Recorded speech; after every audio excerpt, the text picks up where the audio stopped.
Hello বন্ধুরা, আজকে আমি চললাম আমার হাজব্যান্ডের সঙ্গে ইউপি উত্তরপ্রদেশ। আমার হাজব্যান্ড ওখানে থাকে, তাই ফ্যামিলি নিয়ে থেকে দেখাতে যায়। যেহেতু গ্রাম থেকে টোটো নিয়ে বাস স্ট্যান্ডে যাব নতুনহাট, তো এখানে আমি বাস ধরেছি নতুনহাটে। নতুনহাট থেকে যাব বর্ধমানের স্টেশনে পৌঁছে গেলাম। পৌঁছে যাওয়ার পর ট্রেনের জন্য অপেক্ষা করছি। এখানে ওরা বাপ বেটা মিলে ঘুরে বেড়াচ্ছে, দেখো বন্ধুরা। আর আমাদের ট্রেন আছে 2:20-তে, তো এখানে আমরা ট্রেনের অপেক্ষা করছি। আর আফরাজ জিহান ট্রেন দেখে এত খুশি হচ্ছে, দেখো বন্ধুরা। ওরা অপেক্ষায় আছে যে কখন চাপবো। হোক, অপেক্ষা করতে করতে আমাদের ট্রেন চলে এসেছে এবং আমরা ট্রেনে উঠে গেছি। তো এটা বর্ধমান স্টেশন। দেখো বন্ধুরা, কত রেল লাইন, দেখে কত সুন্দর লাগছে, তাই না?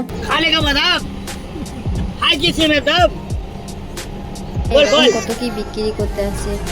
যাই হোক, এখানে আমরা খাওয়া দাওয়া করে বসে আছি। বাড়ি থেকে বিরিয়ানি বানিয়ে নিয়ে এসেছিলাম। এখানে বিরিয়ানি ভিডিওটা দেখানো হয়নি, সব নিজে নিজে স্লিপার সিটে বসে আছে। আর আমাদের কি ভাগ্য খারাপ, আমাদের দুজনের সিট তো বগি S5 S6 হয়ে গেছিলো বন্ধুরা, তাই একটা সিট ছেড়ে দিয়ে একটা সিটেই দুজন মিলে বসেছিলাম। তো এখানে দেখো বন্ধুরা, কত সুন্দর একটা ব্রিজ। যাই হোক, আমরা এবার এসেছি পাহাড়ি এলাকায়। পাহাড় দেখতে হলে পরের ভিডিওতে দেখাবো। তো দেখতে দেখতে রাত হয়ে গেল। রাতে খাওয়া দাওয়ার জন্য ভাত অর্ডার দিয়েছিলাম, তাই পার্সেলটা চলে এলো 9টার সময়। এখানে আমি ডিম ভাত অর্ডার করেছিলাম।